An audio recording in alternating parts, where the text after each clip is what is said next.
Benvenuti, figli della luce, in una nuova puntata dedicata alla storia di Sky. Il fantasma che stiamo seguendo in questo momento, lo spirito che stiamo seguendo in questo momento, è uno degli spiriti atleti di questa porzione della Valle del Trionfo. Come possiamo vedere, sono degli spiriti atleti, per lo più presenti in questa mappa, tranne alcuni che faranno la parte del pubblico che incita i propri campioni, oppure del villager, quindi dell'esploratore, del cittadino comune che porta suo figlio a guardare il tramonto, uno degli spiriti più belli, a mio parere, di questa mappa.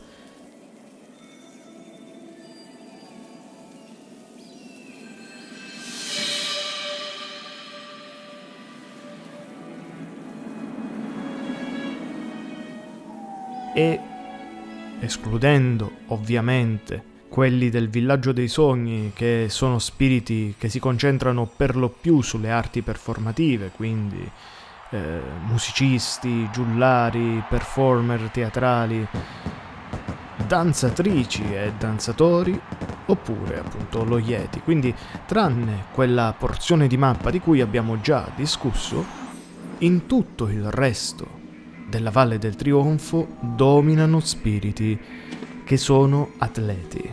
Corrono, saltano, fanno piroette, fanno acrobazie, ma soprattutto volano insieme alle mante. Ed è proprio questo il punto di oggi.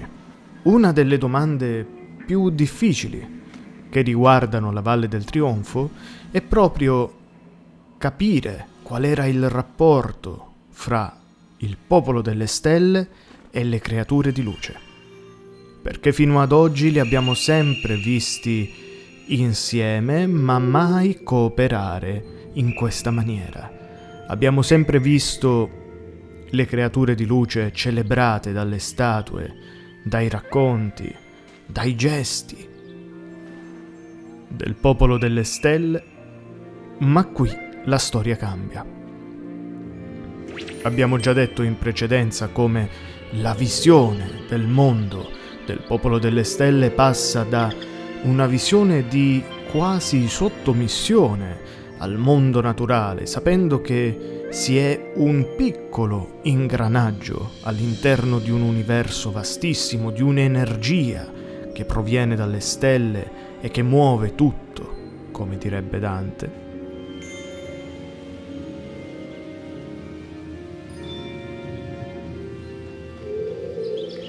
Ha una concezione molto più umanista, nel senso che mette al centro del mondo il popolo delle stelle, così come l'illuminismo pose al centro di tutto la ragione dell'uomo.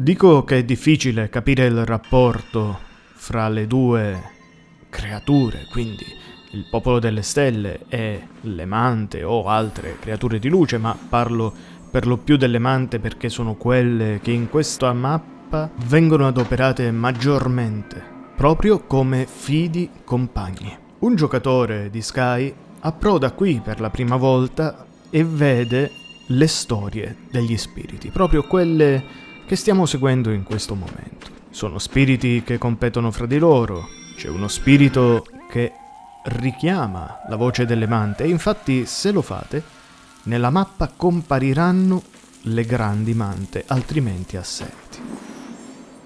E infine c'è lui, uno spirito che gareggia su una manta. È la prima volta che vediamo una tale collaborazione. Una collaborazione molto simile al fantino con il suo cavallo, una collaborazione che mira a addestrare una determinata creatura, ma a competere in maniera pacifica all'interno di uno sport. E lo sport, lo sappiamo, sin dai tempi più antichi dell'umanità è stata una distrazione di massa enorme.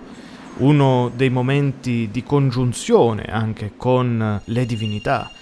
Ma quando si addestra una creatura, quando si riesce a controllare una creatura naturale, beh, lì si va oltre. C'è una sorta di controllo e fiducia allo stesso tempo.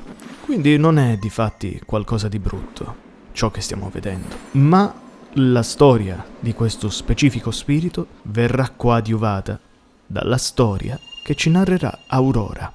Ormai lo sappiamo bene, le storie di Aurora vanno a condire il lato più profondo delle mappe di Sky che esploriamo. In Isola dell'Alba ci racconta dei migranti, nella foresta nascosta ci rivela il segreto della foresta e qui ci mostra qualcos'altro.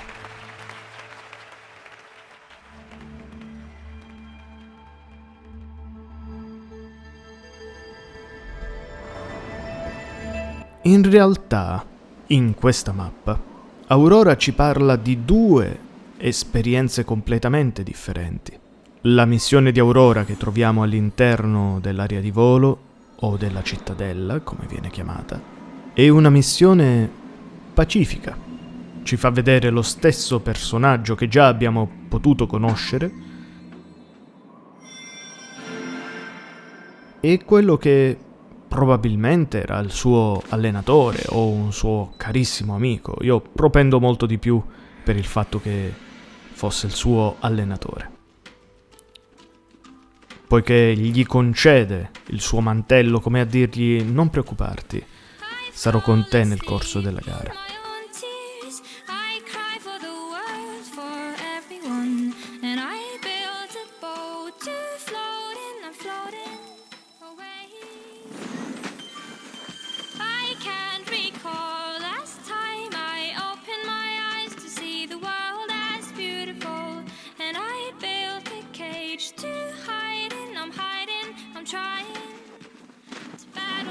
Ma poi qualcosa va storto.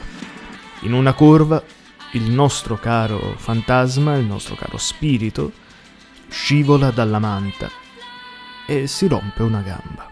Lo curano, lo soccorrono e il maestro capisce che deve concludere e rivendicare ciò che il suo allievo non è riuscito ad ottenere.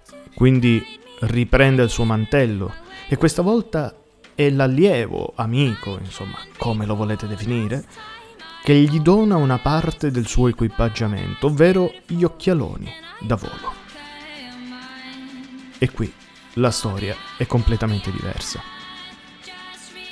Il nuovo protagonista che sale sulla manta, domina il vento, sfreccia velocissimo fra le arcate della cittadella e vince al photo finish.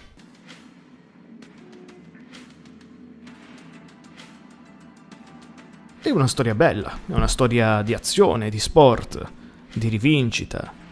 Ci parla di questo legame, non molto esplorato, ma comunque un legame fra l'allenatore e lo spirito che normalmente possiamo vedere all'interno della cittadella.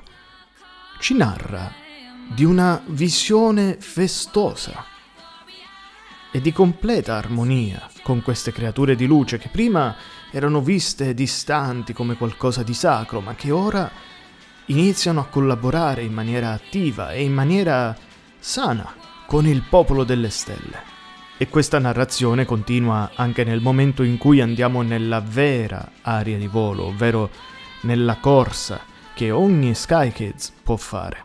Si aprono i cancelli e si sfreccia lungo le nuvole, paesaggi incredibili, un sole all'orizzonte, edifici volanti, edifici anche diroccati, ma questa ovviamente è la conseguenza non tanto della guerra, perché a mio parere in questa mappa non è arrivata la guerra vera e propria, non è arrivata quella distruzione che abbiamo visto in Isola dell'Alba oppure nell'ultima parte della Foresta Nascosta, ma semplicemente questi edifici che si sorreggevano, fluttuavano fra le nuvole, sostenuti molto probabilmente dall'energia dei cristalli. Perduta quell'energia, che li sosteneva sono crollati e quindi magari sbattendo anche l'uno sull'altro, alcuni si sono rotti, altri si sono addirittura capovolti. Ma la maggior parte della cittadella la possiamo vedere ed è meravigliosa. Ogni giocatore può anche uscire dal percorso di volo e andare a esplorarla, edificio dopo edificio. Ed è chiaro che se fosse stata vittima della guerra, tutti quegli edifici sullo sfondo dovrebbero essere quantomeno per la maggior parte demoliti o in rovina. Ma tornando alla gara, in questa lunga rincorsa adrenalinica riscopriamo di nuovo quell'aspetto giocoso di Valle del Trionfo, l'aspetto sportivo di questa mappa. E quindi sembrerebbe che tutto vada bene. Qual è il problema? Quelle ombre di cui ho parlato nell'episodio precedente, dove sono? Con questa domanda vi saluto e vi rimando alla prossima puntata, sempre qui sul mio canale. E ricordate, illuminate sempre il vostro cammino.